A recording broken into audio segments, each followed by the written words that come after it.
ਦਰਸ਼ਕੋ break ਬਾਅਦ ਤੁਹਾਡਾ ਸਭ ਦਾ ਭਰਪੂਰ ਸਵਾਗਤ ਹੈ। ਕਸ਼ਮੀਰ ਮੁੱਦੇ ਤੋਂ ਬਾਅਦ ਹੁਣ ਆਪਾਂ ਗੱਲਬਾਤ ਕਰਾਂਗੇ ਜਿਸ ਤਰ੍ਹਾਂ ਕਿ ਪਾਕਿਸਤਾਨ ਦੇ ਵਿੱਚ ਜੋ ਖਾਲਿਸਤਾਨੀ ਲੀਡਰ ਹਰਪ੍ਰੀਤ ਸਿੰਘ ਨੂੰ ਹੈਪੀ ਨੂੰ ਗੋਲੀਆਂ ਮਾਰ ਕੇ ਮਾਰ ਦਿੱਤਾ। ਸੋ ਇਸ ਉੱਪਰ ਇਸ ਤਰ੍ਹਾਂ ਜਾਪਦਾ ਹੈ ਕਿ ਜਿਸ ਤਰ੍ਹਾਂ ਕਿ ਭਾਰਤ ਦੀਆਂ ਜੋ ਏਜੰਸੀਆਂ ਨੇ ਉਹਨਾਂ ਦਾ ਹੀ ਕਾਰਾ ਹੈ। ਸੋ ਇਸ ਉੱਪਰ ਡਾਕਟਰ ਸਾਹਿਬ ਕੋਲ ਉਹਨਾਂ ਦੇ ਆਪਾਂ ਵਿਚਾਰ ਸੁਣਨ ਜਾ ਰਹੇ ਹਾਂ। ਸੋ ਅਸੀਂ ਚਾਹਾਂਗੇ ਕਿ ਤੁਸੀਂ ਸਾਡੇ ਨਾਲ ਇਸੇ ਤਰ੍ਹਾਂ ਹੀ ਜੁੜੇ ਰਹਿਣਾ। ਦੇਖਣ ਸੁਣਨ ਲਈ ਐਂਡ ਦੇਖਣ ਲਈ ਤੁਹਾਡਾ ਸਭ ਦਾ ਬਹੁਤ ਬਹੁਤ ਸ਼ੁਕਰੀਆ ਜੀ। ਡਾਕਟਰ ਸਾਹਿਬ ਕੀ ਕਹਿਣਾ ਚਾਹੋਗੇ? देखो दुश्मन बात करे अनहोनी जी असी ये डिस्कस करते रहे खास तौर पे जदों पुलवामा सुसाइड अटैक की आड़ दे विच भारतीय फौज ने पाकिस्तान की सॉवरनिटी वायलेट की बालाकोट ते अटैक किया भावें मूँह दी खाधी पर इस कोई शक नहीं है कि भारत ने पाकिस्तान के खिलाफ जो ये किया ये एन एक्ट ऑफ वॉर सी। ये जंग दा ही जिहड़ी है इहदे नाल जंग शुरू हो सकती है। वक्री गल है कि पाकिस्तान ने रिस्ट्रेंट रखा जवाब भी दिता लेकिन ये इन्हां दी दिलवदी सी जी। उस तो बाद असी देखते हैं कि जिवें इन्हां ने कश्मीर दे विच article 370 35 A all of a sudden खत्म करके अपने कॉन्स्टिट्यूशन नूं वायलेट कीता है। International law UN security council resolution और UN दे कोवेनेंट इन्हां सारियां दियां धज्जियां उड़ाईयां। ये दूसरी दिलवदी सी कि सानू किसी दी कोई परवाह नहीं, असी we don't give a damn जी। और असी देख रहे हैं कि भी वो गल उत्थे नहीं रुकी। फिर असी देखते हैं कि with in weeks citizenship amendment act और नाल दी नाल फिर ऐलान कि जी नैशनल रजिस्ट्रेशन ऑफ पॉपूलेशन भी आ रहा है,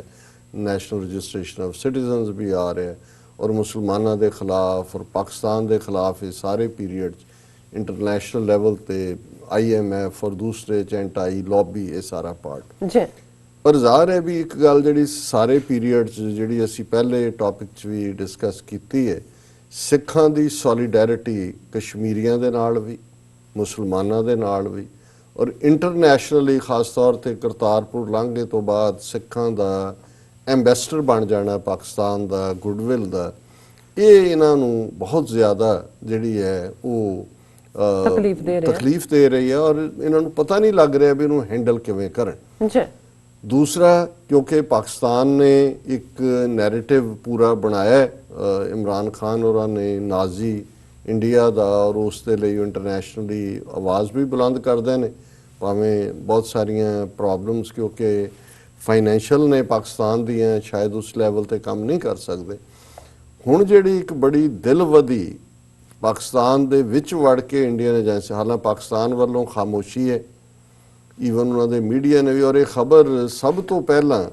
जिहड़ी है वो भारतीय TV चैनल ते चली फिर चलती रही और पाकिस्तान अजे तक भी इस दे उत्ते असीं कोई स्टेटमेंट कोई एक्सैप्टेंस या कोई दूजा नहीं है। वो शायद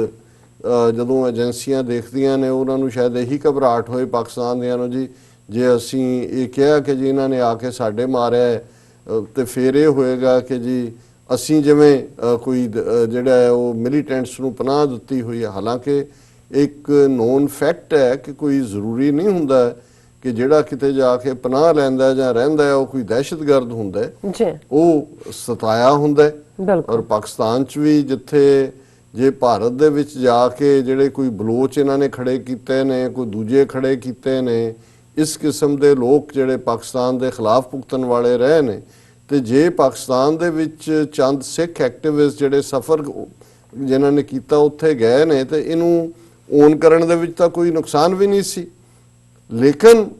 मैं ये समझदा भी ये एक बड़ी खतरनाक खेड भारतीय एजेंसियां ने अजीत डोवल दे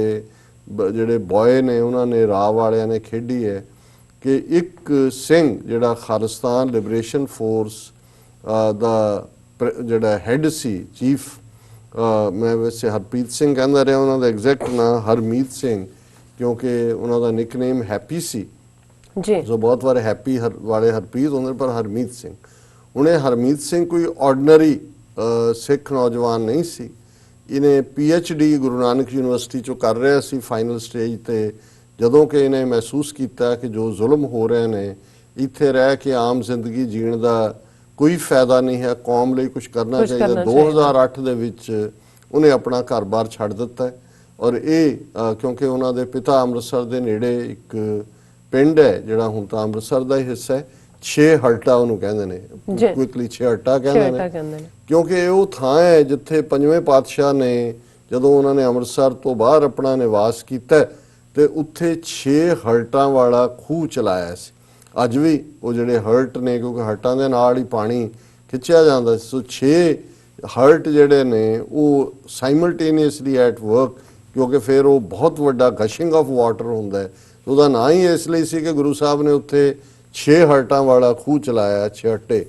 ਉੱਥੇ ਇਹ ਪਰਿਵਾਰ ਰਹਿੰਦਾ, ਉਹਨਾਂ ਦੇ ਬਜ਼ੁਰਗ ਪਿਤਾ ਦਾ ਵੀ ਕੱਲ ਇੰਟਰਵਿਊ ਸੀ। ਉਸ ਤੋਂ ਪਹਿਲਾਂ ਵੀ ਮੈਂ ਉਹਨਾਂ ਦਾ ਇੰਟਰਵਿਊ ਦੇਖਿਆ ਸੀ ਕਿ 2008 ਚ ਸਾਡਾ ਬੇਟਾ ਜਿਹੜਾ ਬਹੁਤ ਸ਼ਰੀਫ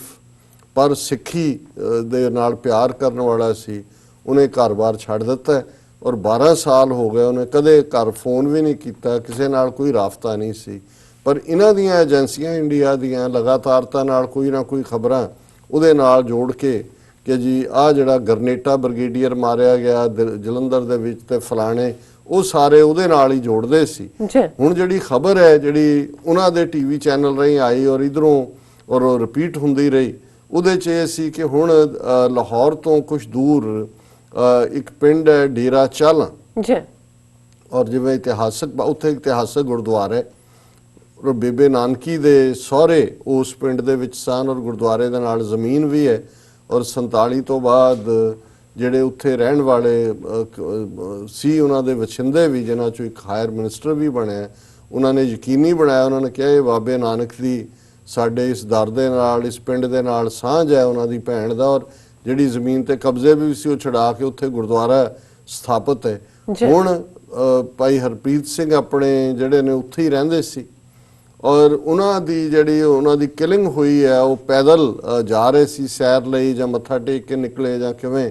ਤੇ ਨਕਾਬਪੋਸ਼ 2 ਮੋਟਰਸਾਈਕਲ ਵਾਲੇ ਆ ਕੇ ਉਹਨਾਂ ਨੂੰ ਮਾਰ ਦਿੱਤਾ। ਹੁਣ ਹਰਪ੍ਰੀਤ ਸਿੰਘ ਕੋਈ ਛੋਟਾ ਨਾਂ ਨਹੀਂ ਹੈ, ਕਿਉਂਕਿ ਅਸੀਂ ਬਹੁਤ ਸਾਰੀਆਂ ਚੀਜ਼ਾਂ ਇਸ ਫੋਰਮ ਤੇ ਡਿਸਕਸ ਨਹੀਂ ਕਰ ਸਕਦੇ। ਸੋ ਹੁਣ ਤੱਕ ਇਸ ਦਾ ਮਤਲਬ ਇਹ ਹੈ ਕਿ ਹੁਣ ਭਾਰਤੀ ਏਜੰਸੀਆਂ ਨੇ, ਅਜੀਤ ਡੋਵਲ ਨੇ ਇਹ ਪਲਾਨ ਕੀਤਾ ਹੈ ਕਿ ਵਿਦਨ ਪਾਕਿਸਤਾਨ ਵੀ ਜਿਹੜੇ ਹਮਦਰਦੀ ਰੱਖਣ ਵਾਲੇ ਸਿੱਖ ਨੇ, ਜਿਹੜੇ ਉੱਥੇ ਜਾ ਕੇ ਥੋੜੀ ਬਹੁਤ ਕੋਈ ਐਕਟੀਵਿਟੀ ਕਰਦੇ ਨੇ ਪੋਲੀਟੀਕਲ, ਇਹਨਾਂ ਨੂੰ ਮੈਂ ਐਕਟਿਵਿਸਟ ਕਵਾਂਗਾ, ਪੋਲੀਟੀਕਲ ਐਕਟਿਵਿਸਟ ਨੇ, ਉਹਨਾਂ ਨੂੰ ਉੱਥੇ ਵੜ ਕੇ ਮਾਰੋ। ਉਹਦੇ ਥੱਲੇ 2 ਹਿੱਸੇ ਬਣਦੇ ਨੇ, ਇੱਕ ਤਾਂ ਪਾਕਿਸਤਾਨ ਜਿਹੜਾ ਉਹ ਵਲਨਰੇਬਲ ਹੋ ਗਿਆ, ਉਹਨਾਂ ਨੇ ਦੱਸਤਾ ਵੀ ਸਾਡੀ ਰੀਚ ਹੈ। ਸੈਕੰਡਲੀ ਤੁਸੀਂ ਪ੍ਰੋਟੈਸਟ ਵੀ ਨਹੀਂ ਕਰ ਸਕਦੇ, ਉਹ ਕਹਿਣਗੇ ਜੀ ਦੇਖੋ ਦਹਿਸ਼ਤਗਰਦ ਤੁਸੀਂ ਰੱਖੇ ਹੋਏ ਸੀ। ਔਰ ਬਾਹਰਲੇ ਸਿੱਖਾਂ ਨੂੰ ਵੀ ਮੈਸੇਜ ਕਿ ਵੀ ਤੁਸੀਂ ਪਾਕਿਸਤਾਨ ਦੇ ਉੱਤੇ ਬਹੁਤ ਰਿਲਾਈ ਕਰਦੇ ਹੋ ਔਰ ਬਹੁਤ ਸਮਝਦੇ ਹੋ ਕਿ ਪਾਕਿਸਤਾਨ ਨੇ ਤੁਹਾਡੇ ਲਈ ਇਹ ਕਰਨਾ ਜਾਂ ਉਹ ਕਰਨਾ, ਜਿਹੜੇ ਤੁਹਾਡੇ ਬੰਦੇ ਨੇ ਤਾਂ ਉਹਨਾਂ ਨੂੰ ਵੀ ਡਿਫੈਂਡ ਨਹੀਂ ਕਰ ਸਕਦੇ। ਸੋ ਮੈਂ ਇਹ ਮਹਿਸੂਸ ਕਰਦਾ, ਮੈਂ ਕੱਲ ਜਦੋਂ ਅਸੀਂ ਆਏ ਹਾਂ, ਕਿਉਂਕਿ ਮੈਂ ਜਿਵੇਂ ਦੱਸਿਆ ਸੀ ਕੱਲ ਕਿ ਅਸੀਂ ਡੈਲਸ ਟੈਕਸਸ ਤੋਂ ਹੀ ਆਏ, 에ਅਰਪੋਰਟ ਤੋਂ ਸਿੱਧੇ ਇੱਧਰ ਪਹੁੰਚੇ ਡਰਾਈਵ ਕਰਕੇ, ਮੇਰੇ ਕੋਲ ਖਬਰ ਦੀ ਡਿਟੇਲ ਨਹੀਂ ਸੀ, ਹਾਲਾਂ ਮੈਂ ਪਾਸਿੰਗ ਰੈਫਰੈਂਸ ਮੈਂਸ਼ਨ ਕੀਤਾ ਸੀ। ਸੋ ਮੈਂ ਇਹ ਸਮਝਦਾ ਕਿ ਵੀ ਇਹ ਹਰਪ੍ਰੀਤ ਸਿੰਘ ਹੋਰਾਂ ਦਾ ਕਤਲ, ਇਹਦੇ 'ਚ ਕੋਈ ਸ਼ੱਕ ਨਹੀਂ ਹੈ, ਇੰਡੀਅਨ ਏਜੰਸੀਆਂ ਨਾਲ ਜੁੜਿਆ ਹੋਇਆ ਸਿੱਧੇ ਤੌਰ ਤੇ, ਔਰ ਕੋਈ ਜ਼ਰੂਰੀ ਨਹੀਂ ਹੁੰਦਾ ਵੀ ਉੱਥੋਂ ਇੰਡੀਆ ਦੇ ਬੰਦਿਆਂ ਨੇ ਜਾ ਕੇ। ਅੱਜ ਕੱਲ ਇਹ ਜਿਹੜੀ ਕੰਟਰੈਕਟ ਕਿਲਰਸ ਨੇ ਭਾਰਤ ਦੇ ਵਿੱਚ ਤਾਂ ਇਹ ਆਮ ਜਿਹੜਾ ਉਹਨਾਂ ਦਾ ਤਾਂ ਫਨੋਮਨਾ ਹੀ ਸੁਪਾਰੀ ਦੇਣਾ, ਔਰ ਇਹ ਕੋਈ ਪਾਕਿਸਤਾਨ ਜਾਂ ਦੂਜੇ ਜਿੱਥੇ ਕੁਲਭੂਸ਼ਣ ਯਾਦਵ ਵਰਗਿਆਂ ਦਾ ਇੱਕ ਇੰਨਾ ਵੱਡਾ ਨੈਟਵਰਕ ਰਿਹਾ ਹੋਏ ਔਰ ਜਿੱਥੇ ਭਾਰਤੀ ਏਜੰਸੀਆਂ ਐਟ ਵਿਲ ਉੱਥੇ ਕਦੇ ਬੰਬ ਧਮਾਕੇ ਕਰਾ ਦਿੰਦੀਆਂ ਨੇ, ਕਦੇ ਹੋਰ। ਸੋ ਇਹ ਨਕਾਬਪੋਸ਼ਾਂ ਦਾ ਆ ਕੇ ਮਾਰਨਾ, ਪਰ ਇਹ ਅਸੀਂ ਜ਼ਰੂਰ ਪਾਕਿਸਤਾਨ ਦੀ ਹਕੂਮਤ, ਕੰਸਰਨਡ ਅਥਾਰਟੀਜ਼ ਨੂੰ ਵੀ ਕਵਾਂਗੇ ਕਿ ਭਾਈ ਇਸ ਗੱਲ ਨੂੰ ਯਕੀਨੀ ਬਣਾਓ ਕਿ ਜਿਹੜੇ ਤੁਹਾਡੇ ਕੋਲ ਜਿਹੜਾ ਆਂਦੇ ਨੇ ਰਹਿ ਕੇ ਮਾੜਾ ਮੋਟਾ ਆਪਣਾ ਧਰਮ ਜਾਂ ਆਪਣੇ ਗੁਰਦੁਆਰਿਆਂ ਦੀ ਸਾਂਭ, ਹੁਣ ਜੇ ਗੁਰਦੁਆਰੇ ਦੇ ਬਾਹਰ ਡੇਰਾ ਚਾਲਾਂ ਦੇ ਇਹ ਵਾਕਿਆ ਹੋ ਸਕਦਾ, ਕੱਲ ਨੂੰ ਕਰਤਾਰਪੁਰ ਹੋਏ, ਨਨਕਾਣਾ ਸਾਹਿਬ ਹੋਏ, ਦੂਸਰੇ ਹੁਣ ਆਲਰੇਡੀ ਨਨਕਾਣਾ ਸਾਹਿਬ ਕਿਵੇਂ ਦਾ ਵਾਕਿਆ ਕਰਵਾਇਆ ਉਹਨਾਂ ਨੇ। ਔਰ ਮੈਂ ਦੇਖ ਰਿਹਾ ਸੀ ਕਿ ਵੀ ਜਿਹੜੇ ਸਮਝਦੇ ਨੇ ਇਸ ਖੇਡ ਨੂੰ, ਹੁਣ ਜਿਵੇਂ ਉੱਥੇ ਮੌਲਾਨਾ ਮਦਨੀ ਪੰਜਾਬੀ 'ਚ ਉਹ ਆਪਣਾ ਦਿੰਦੇ ਨੇ ਖੁਤਬਾ, ਔਰ ਮੈਂ ਦੇਖ ਰਿਹਾ ਸੀ ਕਿ ਪ੍ਰੋਫੈਸਰ ਨੇ ਉੱਥੇ ਨਨਕਾਣਾ ਸਾਹਿਬ ਕਲਿਆਣ ਸਿੰਘ, ਉਹ ਉਹਨਾਂ ਦੇ ਘਰ ਵੀ ਗਏ ਆਪਣੇ, ਉਹਨਾਂ ਦੇ ਹੋਰ ਵੀ ਸੀਨੀਅਰ ਜਿਹੜੇ ਇਸਲਾਮਿਕ ਸਕਾਲਰ ਮੌਲਵੀ ਸੀ, ਉਹਨਾਂ ਨੇ ਜੋ ਸਿੱਖਾਂ ਨਾਲ ਹਮਦਰਦੀ ਦਾ ਇਜ਼ਹਾਰ ਕੀਤਾ। ਸਾਡੇ ਇੱਕ ਪਾਕਿਸਤਾਨੀ ਵੀਰ ਨੇ ਉਹ ਵੀਡੀਓ ਵੀ ਭੇਜੀ ਔਰ ਉਹਨਾਂ ਦੀ ਜਿਹੜਾ ਜਿਹਦੇ 'ਚ ਉਹਨਾਂ ਨੇ ਕਿਹਾ ਕਿ ਭਾਈ ਸਿੱਖ ਤਾਂ ਸਾਡੇ ਭਰਾ ਹੀ ਨਹੀਂ ਨੇ, ਉਹਨਾਂ ਨੇ ਇਸਲਾਮ ਦੇ ਹਵਾਲੇ ਨਾਲ ਕਿਹਾ ਕਿ ਮਦੀਨੇ ਦੇ ਵਿੱਚ ਕਿਵੇਂ ਹਜ਼ਰਤ ਸਾਹਿਬ ਨੇ ਯਕੀਨੀ ਬਣਾਇਆ ਸੀ ਕਿ ਜਿਹੜੇ ਉੱਥੇ ਗਿਰਜੇ ਨੇ ਜਾਂ ਯਹੂਦੀਆਂ ਦੇ ਸਿਨਾਗੋਗ ਨੇ ਉਹਨਾਂ ਨੂੰ ਮਹਿਫੂਜ਼ ਕੀਤਾ ਜਾਏ। ਉਹਨਾਂ ਨੇ ਕਿਹਾ ਵੀ ਨਨਕਾਣਾ ਸਾਹਿਬ ਬਾਬਾ ਨਾਨਕ ਦੇ ਮੈਸੇਜ ਨਾਲ ਉਹਨਾਂ ਨੇ ਇਸਲਾਮ ਦੀ ਸਾਂਝ ਦੀ ਗੱਲ ਵੀ ਕੀਤੀ ਔਰ ਸਿੱਖਾਂ ਦੇ ਨਾਲ ਗੱਲ ਵਕੜੀ 'ਚ ਲੈ ਕੇ ਉਹਨਾਂ ਨੇ ਕਿਹਾ ਵੀ ਸਾਡੇ ਵਡੇਰੇ, ਅਸੀਂ ਅੰਮ੍ਰਿਤਸਰ ਦੇ ਨੇੜਿਓਂ ਹੀ ਸਾਡੇ ਪਿੰਡ 'ਚੋਂ ਮੇਰੇ ਦਾਦਾ ਆਇਆ ਸੀ, ਉਹਨਾਂ ਨੇ ਇੱਕ ਸਿੱਖ ਦਾ ਨਾਂ ਲਿਆ। ਉਹਨਾਂ ਨੇ ਕਿਹਾ ਜੀ ਸਰ ਰਤਨ ਸਿੰਘ,